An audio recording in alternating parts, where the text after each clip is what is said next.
আসসালামু আলাইকুম। Hello viewers, কেমন আছেন? আশা করি সকলেই ভালো আছেন। আজকে আরও একটি নতুন ভিডিও নিয়ে আসলাম, যে ভিডিওটিতে আপনাদেরকে শিখাবো কিভাবে 3x3 কেবল করতে হয় খুব ইজিতে, কোনো প্যাকেজ কোনো কিচ্ছু ছাড়া একদম ইজিভাবে আমি আপনাদেরকে কাজগুলো শিখিয়ে থাকবো। যদি আপনাদের বুঝতে অসুবিধা হয় আপনারা কমেন্ট করে জানাবেন এবং সরাসরি আমাকে মেসেজ করে জানাবেন যে ভাইয়া আপনার বুঝতে অসুবিধা হচ্ছে এবং আপনারা কিভাবে করলে আপনাদের সুবিধা হয়। আমার কথা বুঝতে যদি কোনো অসুবিধা হয় তাহলে আমাকে বুঝাবেন। তো আমরা প্রথমে ব্যাগ নিয়ে নিলাম 2 নিডেলের, তো পাশাপাশি নিলাম হচ্ছে আপনার 18 নম্বর কালার কোড।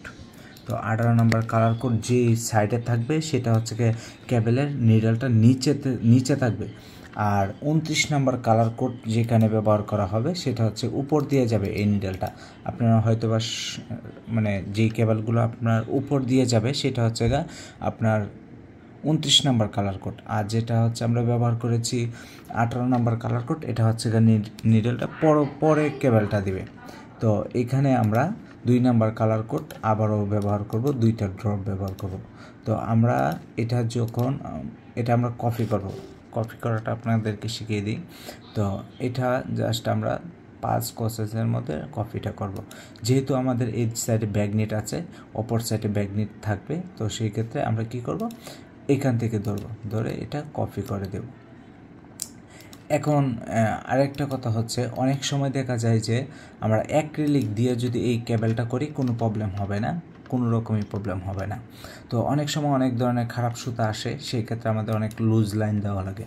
তো এই প্যাকেজ ছাড়া কেবলের মধ্যে লুজ লাইন দেওয়ার জন্য আপনার এই 29 নম্বর কালার কোডের নিচে 16 নম্বর একটা কালার কোড দিয়ে দিবেন। সেক্ষেত্রে আপনার হবে একদম ইজিতেই কেবলটা হয়ে যাবে। এরপরেও যদি আপনাদের কোনো রকম সমস্যা হয় কেবলটা তৈরি করতে মেশিনে, তো আমাদেরকে জানাবেন, আমি আপনাকে এটা প্যাকেজের মাধ্যমে কিভাবে লুজ লাইন দিতে হয় সেইভাবে আপনাকে শিখাবো। তো ইনশাল্লাহ আমাদের এই কেবল প্রোগ্রামটি কমপ্লিট। যদি বুঝতে কোনো কিছু অসুবিধা হয় সেই কথাটি ধরেই আপনি কমেন্ট করবেন, যাতে আপনাকে পরবর্তীতে আমরা সুন্দরভাবে বুঝাতে পারি। আমরা চাই আপনারা কাজ শিখেন এবং খুব দ্রুত, যেভাবে আপনাদের সুবিধা হয় সেইভাবে আমি কাজটা শেখাতে চাই। ধন্যবাদ, সকলেই ভালো থাকবেন। আল্লাহ হাফেজ।